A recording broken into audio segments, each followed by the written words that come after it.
La célula eucariota, parte 2. El sistema de endomembranas consiste en la envoltura nuclear, las membranas del retículo endoplasmático liso y rugoso, el aparato de Golgi y numerosas vesículas de comunicación entre los organelos y con la membrana externa. El sistema ayuda a compartimentar la célula, por lo que las reacciones enzimáticas particulares se restringen a regiones específicas. Esto debido a que algunas reacciones se pueden obstruir entre sí si no se aíslan de las demás, o incluso pueden ser peligrosas para el resto de las células si no se mantienen aisladas del resto de los compartimentos celulares. Es como una línea de ensamblado. Cada parada tiene un operario con funciones específicas y diferentes de los demás. El retículo endoplasmático consiste en un sistema interconectado de canales membranosos y sáculos, vesículas aplanadas. Es físicamente continuo con la membrana externa de la envoltura nuclear. Está tachonado con ribosomas en el lado de la membrana que está frente al citoplasma, por lo tanto, se lo denomina rugoso, ya que los ribosomas le dan una apariencia tachonada. También modifica polipéptidos después de que hayan ingresado a la región central cerrada del retículo endoplasmático. Esta región interna del retículo se denomina lumen, y allí es donde están las proteínas tomando forma.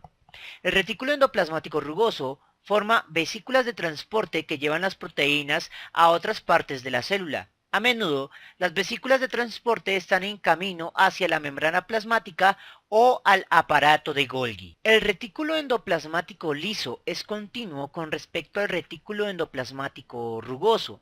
Sin embargo, la diferencia primordial es que no posee ribosomas en su membrana y por lo tanto no tiene esa textura tachonada. El retículo endoplasmático liso sintetiza lípidos como los fosfolípidos y los esteroides. Las funciones del retículo endoplasmático liso dependen de la célula particular. En los testículos produce testosterona y en el hígado ayuda a desintoxicar las toxinas. Independientemente de cualquier función especializada, el retículo endoplasmático liso también forma vesículas de transporte que transfieren moléculas a otras partes de la célula, especialmente el aparato de Golgi. El aparato de Golgi, llamado así por su descubridor Camillo Golgi, consiste en una pila de sáculos ligeramente curvados y aplastados que se mantienen en panqueques. El aparato de Golgi puede considerarse una estación de transferencia intermedia. En primer lugar, recibe vesículas de transporte enviadas desde los retículos endoplasmáticos. Las moléculas dentro de las vesículas se modifican a medida que se mueven entre los sáculos por medio de los azúcares. Los azúcares pueden agregarse o eliminarse de las proteínas dentro de los sáculos de Golgi. Finalmente, el aparato de Golgi clasifica las moléculas modificadas y las empaqueta en nuevas vesículas de transporte según sus destinos particulares. Las vesículas de transporte salientes pueden regresar al retículo endoplasmático, dirigirse a la membrana externa o fusionarse con otras vesículas provenientes de la membrana externa. Las vesículas son fragmentos de membranas provenientes de la membrana externa, los retículos endoplasmáticos o del aparato de Golgi que transportan sustancias importantes. Dependiendo del tipo de sustancia reciben nombres especiales como lisosoma, liposoma, peroxisoma, entre otros. Los lisosomas son vesículas producidas por el aparato de Golgi que digieren moléculas e incluso porciones de la célula, a veces después de englobar moléculas fuera de la célula. Una vesícula formada en la membrana plasmática se fusiona con un lisosoma. Las enzimas lisosómicas luego digieren el contenido de las vesículas. Los liposomas, por otro lado, transportan sustancias de grasa y los peroxisomas transportan sustancias que se encargan de oxidar las grasas. Existen muchos otros tipos de vesículas dependiendo del tipo específico de célula. Las vacuolas, como las vesículas, son sacos membranosos, pero las vacuolas son más grandes que las vesículas y están más especializadas. Por ejemplo, las vacuolas contráctiles de los protistos acuáticos están involucradas en la eliminación de exceso de agua de la célula. Algunos protistas tienen grandes vacuolas digestivas para descomponer los nutrientes.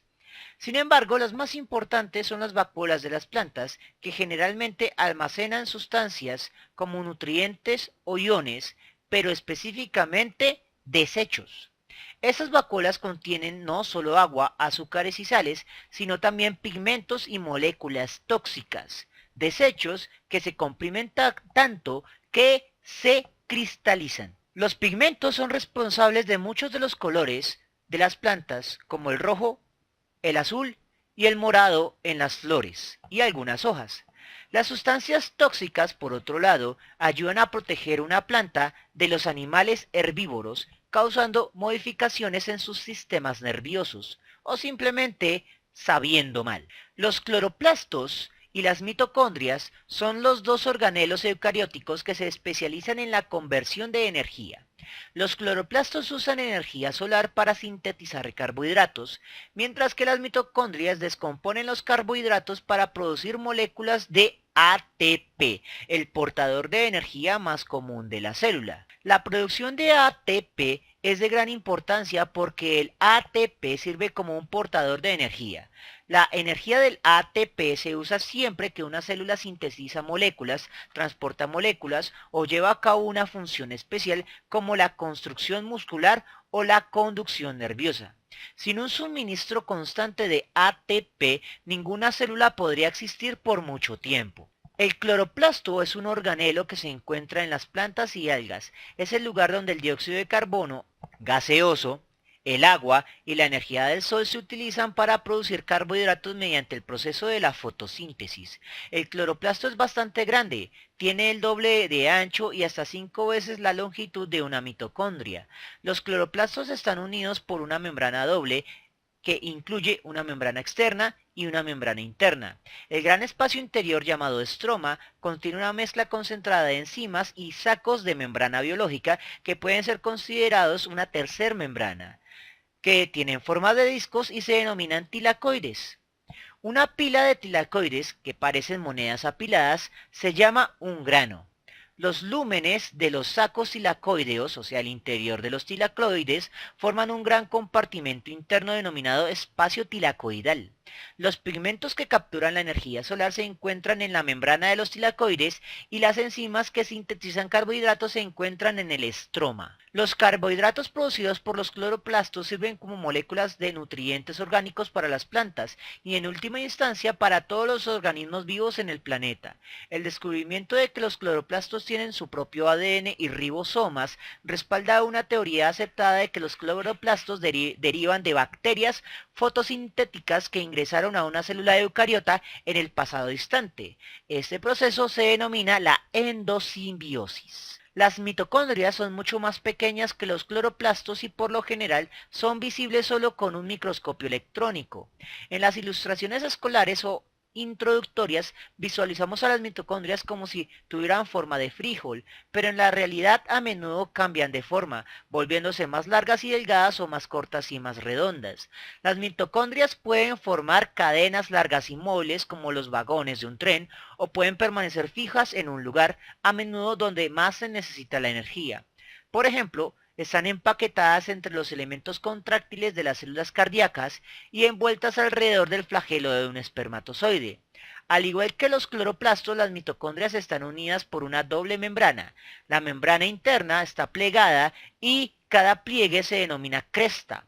Las crestas se proyectan hacia el interior, llamado matriz. Las crestas aumentan el área de superficie de la membrana interna, tanto que una célula hepática representa aproximadamente un tercio de la membrana total de la célula.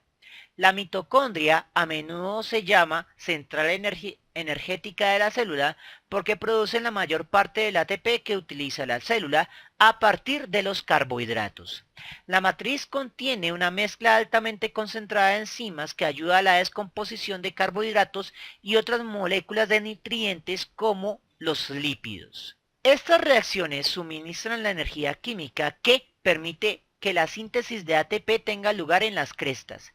La descomposición completa de los carbohidratos o azúcares, que también involucra al citoplasma, se llama respiración celular porque necesita oxígeno y se libera dióxido de carbono, ambos gases. La matriz mitocondrial también contiene ADN propio de la mitocondria y ribosomas mitocondriales independientes de los ribosomas del resto de la célula.